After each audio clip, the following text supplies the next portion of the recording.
bem-vindos ao nosso canal de anatomia. Anatomia é muito bom. Sou o professor Bruno, sou formado em ciências biológicas, tenho pós-graduação em anatomia humana e fisiologia também.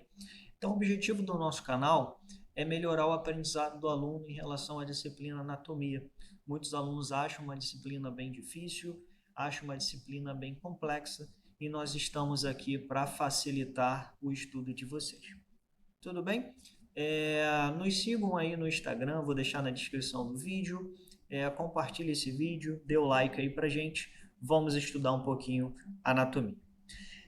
A primeira tema da nossa disciplina é uma introdução à anatomia humana, que a gente chama de generalidade. Então a gente vai aprender um pouquinho de alguns conceitos importantes para que a gente possa futuramente entender melhor a anatomia humana. Então vamos lá. Primeira coisa, né? O que seria a anatomia? Então, a anatomia é a ciência que estuda macroscopicamente as diferentes estruturas que formam o organismo humano. Então, a gente vê que do latim, né? Ana, em partes, tomia, corte ou cortar, cortar as estruturas anatômicas para que a gente possa estar estudando. Então, na maioria das vezes, nós vamos dissecar a estrutura para que a gente possa estudar, para que a gente possa observar alguma coisa. Tudo bem? A anatomia é uma área tão grande que a gente acaba dividindo, né? Nós temos ramos dentro da anatomia. Então, por exemplo, a anatomia palpatória é um ramo dentro da anatomia no qual nós iremos investigar manualmente a superfície corporal. A anatomia radiológica, nós vamos investigar, fazer essa investigação corporal em meio a imagens. Anatomia comparada, nós vamos comparar aí a anatomia de diferentes espécies. Anatomia sistêmica, vamos estudar anatomia por sistemas. Então a gente tem aí vários ramos, várias formas de estar estudando a anatomia. Encontramos uma estrutura nova dentro da anatomia. E aí eu posso colocar ali qualquer nome? Não, nós temos alguns critérios que têm que ser observados para que possamos dar nome às estruturas anatômicas. Então, por exemplo, quais critérios eu posso estar utilizando?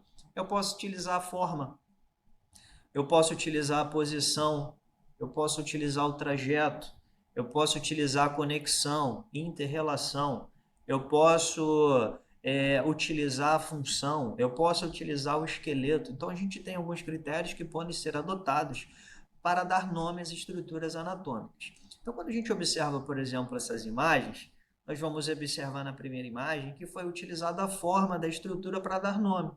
Então, esse músculo que cobre o ombro, nós chamamos de deltoide. Então, por ter essa aparência do delta da matemática, o anatomista colocou essa nomenclatura nessa musculatura. A segunda imagem, nós vamos observar que o indivíduo utilizou ali o esqueleto, né?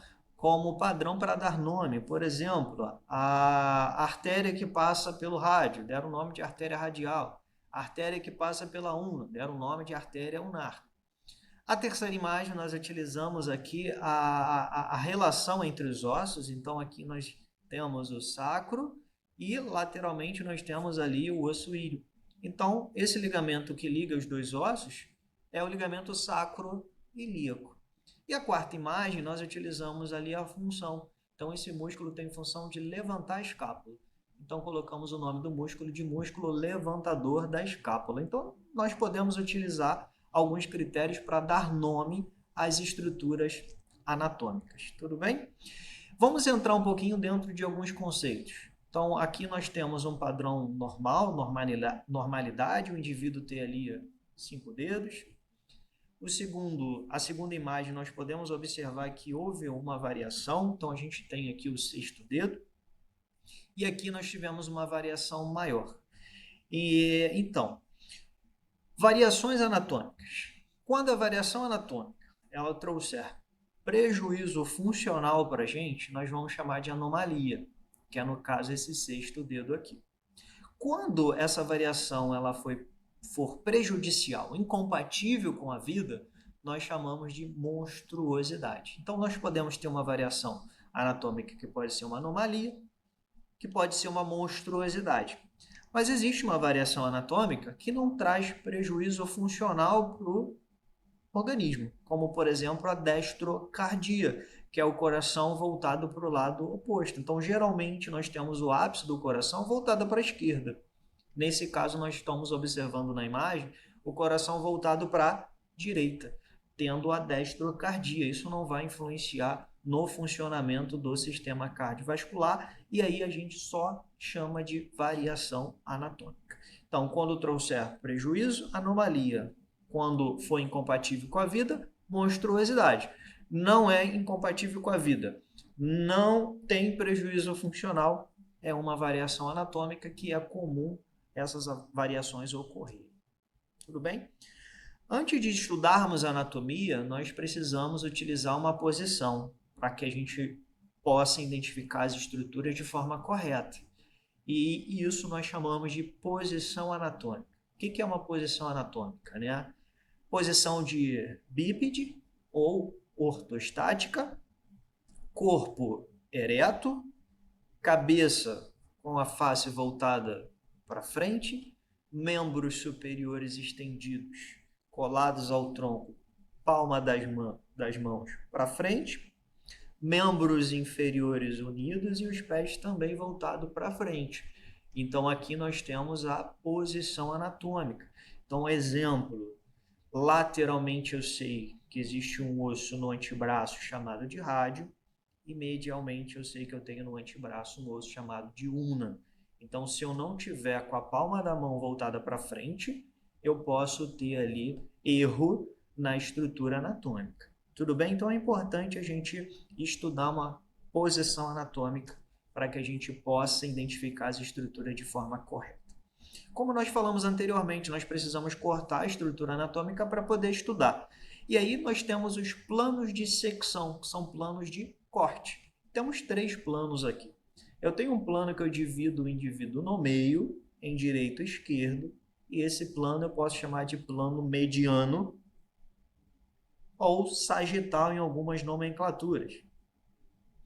Um outro plano que eu vou dividir o indivíduo numa região anterior, uma região posterior, e esse plano eu vou chamar de plano frontal ou coronal, e eu tenho um plano que divide o indivíduo em superior e inferior, que eu vou chamar de plano transverso. Então a gente utiliza esses planos de secção para estar estudando a anatomia. Temos também os planos de delimitação, para ficar mais bonitinho, né? Por exemplo, eu não vou falar que o umbigo ele está na frente, a boca está na frente. Não, né? A gente tem uma nomenclatura mais bonitinha para isso. Então, por exemplo, quando eu quero identificar uma estrutura que está na frente, eu vou sinalizar que essa estrutura é anterior ou ventral. Ela está posterior ou dorsal. Ela está superior ou cranial, ela está inferior ou podálico, tá? Eu posso encontrar estrutura proximal, estrutura distal, lateral esquerda, lateral direita. Então, distal e proximal a gente vai ver um pouquinho melhor quando nós falarmos de sistema esquelético. Tudo bem? Então, aqui são os planos de delimitação. O que é superior, o que é anterior, o que é posterior, o que é lateral direito, lateral esquerdo, o que é inferior. Tudo bem? Temos também os termos de direção, que é para podermos identificar os órgãos, por exemplo, no corpo humano. Então, a gente tem o eixo X e Y aqui. Todas as estruturas que estão nesse eixo aqui, nós vamos chamar de medianas. Então, são estruturas medianas, estão no plano mediano, estão no meio. Observando aqui lateralmente, né, nós temos o F, o E e o D. Tudo que tiver mais próximo à estrutura aqui, né, esse plano mediano, eu chamo de medial. O que tiver mais afastado, eu vou chamar de lateral. E o que tiver entre lateral e medial, eu chamo de intermédio. Mesma coisa que nós vamos observar aqui, ó, em GHI. Estrutura que está mais à frente, né, eu vou chamar de anterior. Que está mais atrás, vou chamar de posterior. Está entre anterior e posterior, médio. Tudo bem? aqui, né, uma outra estrutura. O osso ele vai ter uma face interna voltada para dentro da caixa torácica e uma face externa. Então, são alguns termos de direção que nós utilizamos dentro da anatomia. Isso é muito importante para a identificação de estruturas anatômicas. O indivíduo ou cadáver ele está lá na bancada. Então, ele pode estar, né, com o dorso aqui encostado na bancada. Então, a gente fala, né, que ele está em decúbito dorsal. Se ele tiver com a parte anterior ali na bancada, nós vamos chamar de decúbito ventral, ou esse indivíduo pode estar de decúbito lateral. Tudo bem? Quadrantes, isso é legal, né? Para nós identificarmos aqui alguns órgãos em algumas determinadas regiões. Então vamos começar aqui pelo quadrante 2, que nós vamos chamar de região umbilical. Superiormente à região umbilical, nós temos o 1, que seria a região epigástrica. Vamos para o 3, região hipogástrica. Vamos aqui para 4, né? Vamos ter ali a região hipocondríaca direita, região hipocondríaca esquerda, região inguinal direita, região inguinal esquerda, região lateral direita, região lateral esquerda. Para quê, né? Qual a importância disso? É legal que a gente vai observar, por exemplo, que aqui no número 4, que é a região hipocondríaca direita, nós vamos encontrar o fígado. Na região epigástrica, nós vamos encontrar o estômago. Na região inguinal direita, vamos encontrar o apêndice vermiforme. Então, esses quadrantes a gente estuda justamente para identificação de alguns órgãos. Tudo bem? Espero que tenha sido legal. Futuramente nós estaremos colocando outros vídeos de anatomia para vocês, mas esses são alguns conceitos básicos que vão facilitar o nosso estudo de anatomia. Então, nos sigam aí no Instagram, vou deixar aí na descrição do vídeo. Toda aula que nós colocarmos aqui no nosso canal, nós estaremos sinalizando para vocês aí no Instagram. Se inscrevam no nosso canal para receber as notificações, dê aquele like aí pra gente e compartilhe o nosso vídeo. Forte abraço, até a próxima.